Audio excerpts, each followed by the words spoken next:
Writing. The day Margaret Holloway threw her daughter-in-law out of the house, she believed she was removing a burden from her family.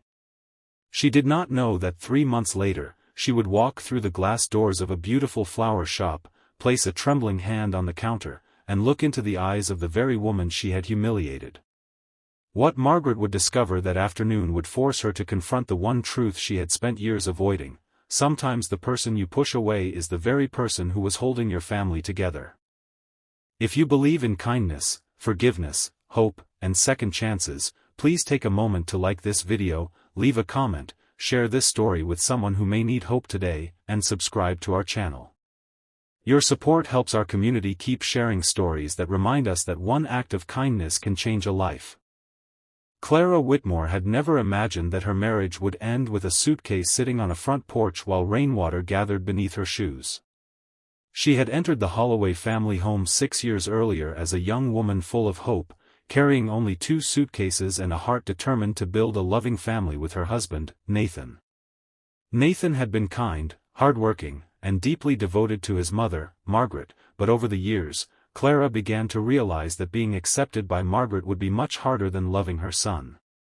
Margaret was not cruel in ways that were obvious to strangers. She was careful, controlled, and polite enough to make every wound look accidental.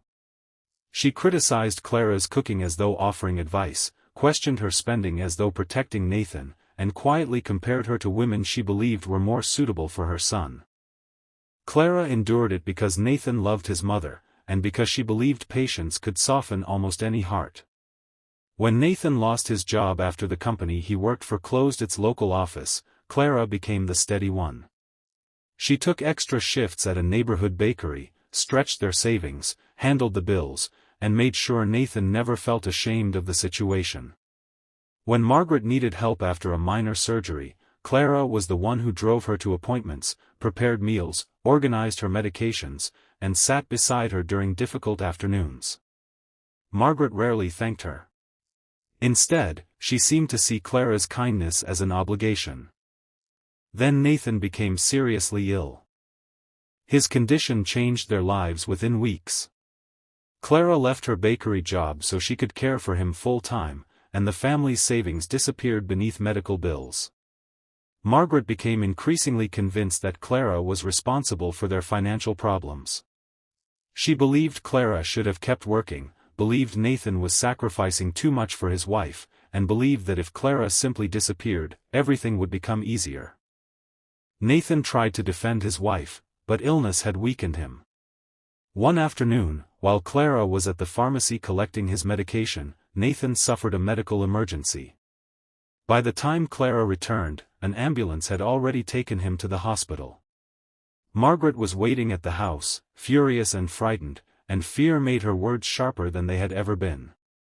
She blamed Clara for leaving Nathan alone. She told her that she had brought instability into the family and that the Holloway home was no longer a place for her. Clara stood silently while every accusation landed. She wanted to explain that she had been gone for less than an hour.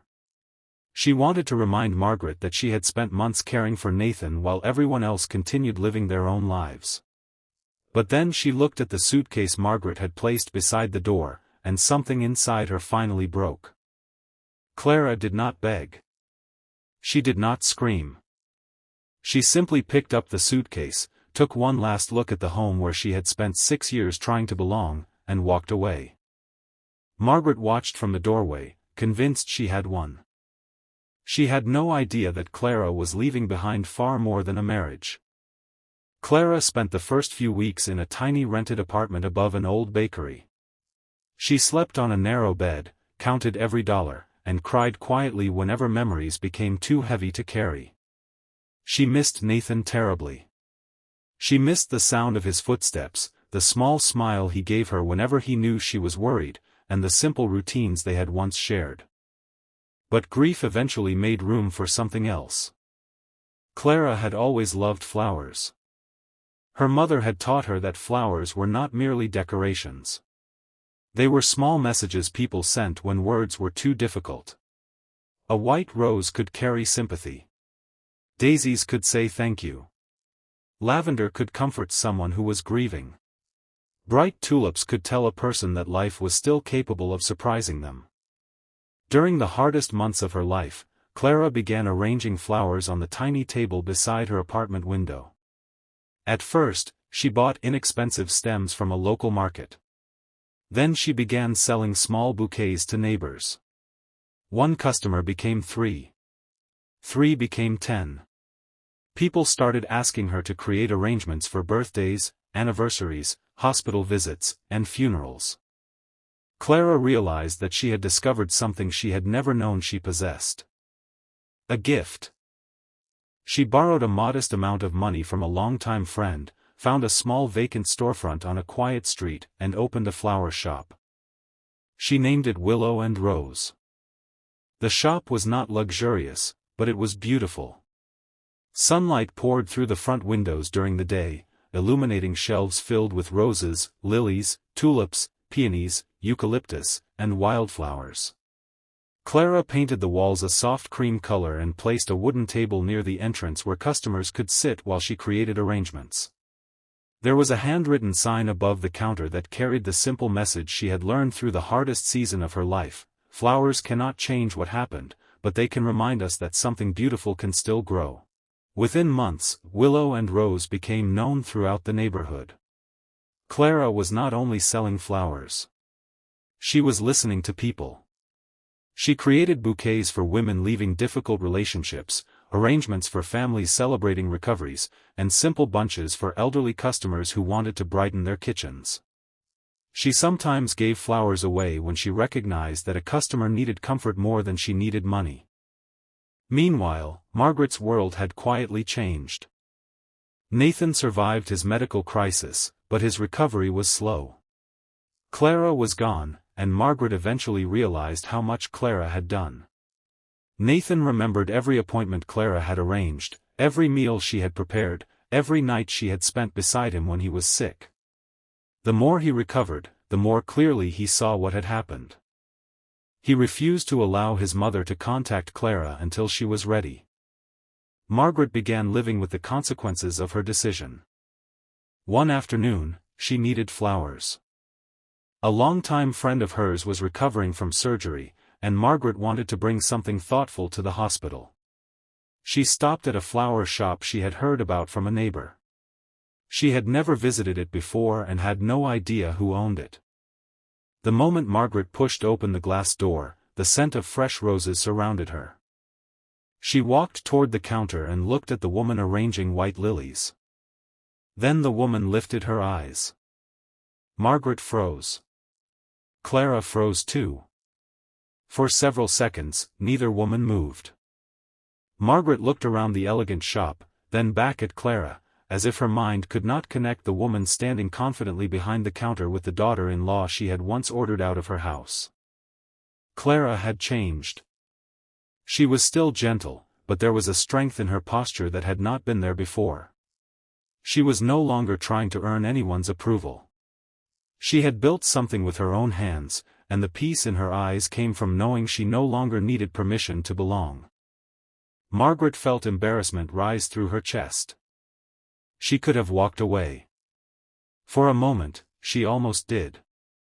But then she saw a small framed photograph near the register.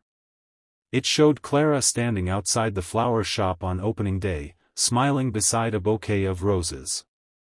Margaret realized that the woman she had called a burden had built a life without her. And somehow, that hurt more than she expected. Clara quietly asked what kind of flowers Margaret needed. Her voice was calm, professional, and without bitterness. Margaret struggled to answer. She finally explained that the flowers were for a friend in the hospital. Clara created a beautiful arrangement of pale pink roses, white lilies, and soft green foliage. As she wrapped the bouquet, Margaret noticed a small scar on Clara's hand and remembered all the years Clara had cared for everyone else.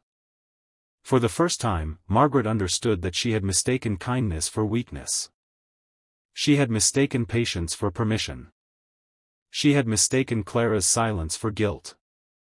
When Clara gave her the bouquet, Margaret reached for her purse, but her hands began trembling. She could not leave without saying what she had come to understand. Margaret apologized. Not quickly. Not casually. She apologized for the accusations, for the humiliation, for making Clara feel unwanted in a home where she had given everything she had. She admitted that fear had made her cruel and pride had prevented her from admitting that she was wrong. Clara listened. She did not immediately forgive her. That was important. Forgiveness, Clara had learned, was not pretending the pain had never happened. It was deciding that the pain would no longer control the future. Margaret left the shop that afternoon carrying the flowers, but she also carried something heavier, responsibility. Over the following weeks, she began changing. She stopped defending her past behavior. She stopped asking others to understand why she had acted that way. She simply began doing the work of becoming different. She visited Nathan and admitted that Clara had been right to leave. She wrote Clara letters without demanding answers. She volunteered at a community garden and began bringing flowers to people who were lonely, partly because she wanted to understand the kind of kindness she had once taken for granted. Months passed. One spring afternoon, Clara received a small envelope at the flower shop. Inside was a photograph of Margaret standing in the community garden, holding a basket of freshly cut flowers. On the back was a short handwritten message explaining that Margaret had finally understood something Clara had known all along: love was not about controlling who stayed. It was about becoming the kind of person people felt safe staying with. Clara cried when she read it. Not because the past had disappeared. It hadn't. She cried because, for the first time, she believed the future did not have to repeat it. Eventually, Clara and Margaret began meeting for coffee. Their relationship did not become perfect overnight. There were awkward moments, difficult memories, and conversations that required honesty. But slowly, something unexpected grew between them. Not the relationship they once imagined. Something better. Something built on truth. Nathan remained part of Clara's life too, though their relationship had changed. They eventually decided that love alone was not enough to rebuild a marriage, but respect, accountability, and healing could create something new. They took their time. They did not rush because other people expected them to. Clara had learned that walking away did not mean giving up. Sometimes walking away was the first step toward finding yourself. A year after Margaret first entered Willow and Rose, she returned to the shop carrying no flowers and no request. She simply wanted to see Clara. The two women stood near the front window as afternoon sunlight filled the store. Rows of flowers surrounded them, colorful reminders that beauty could grow from places that once looked empty. Margaret looked at Clara and finally understood the deepest lesson of all. The woman she had thrown out had not become successful because Margaret had failed to stop her. Clara had become successful because she had finally stopped allowing rejection to define her worth. And Margaret had not found redemption because Clara owed it to her. She found redemption because she finally accepted responsibility and learned how to love without controlling. Clara eventually forgave her. Not because the past was erased, but because she no longer wanted anger to occupy a room inside her heart that could be filled with peace. Willow and Rose continued to grow. Clara hired other women who were rebuilding their lives after difficult seasons and gave them opportunities to start again. The flower shop became more than a business. It became a place where people came when they needed beauty, comfort, celebration, or simply a reminder that life could begin again. And every morning, when Clara unlocked the front door and sunlight spilled across the flowers, she remembered the day she had walked away from Margaret's house carrying a suitcase and believing she had lost everything. She hadn't lost everything. She had lost a place where she was not valued. And in losing it, she found a place where she finally understood her own worth. Before we end this story, I want to ask you something from the heart. What would you choose if you were Clara? Forgiveness, distance, or a second chance built on new boundaries? Leave a meaningful comment and share what this story taught you about kindness, dignity, and letting people grow. If this story touched your heart, please like this video, leave a meaningful comment, share it with someone who needs hope today, and subscribe to our channel so you never miss another emotional journey. Because sometimes the person someone pushes out of their life is not the person who loses everything. Sometimes they are the person who finally finds themselves. And sometimes, the most beautiful flowers grow from the soil where someone once thought nothing could survive.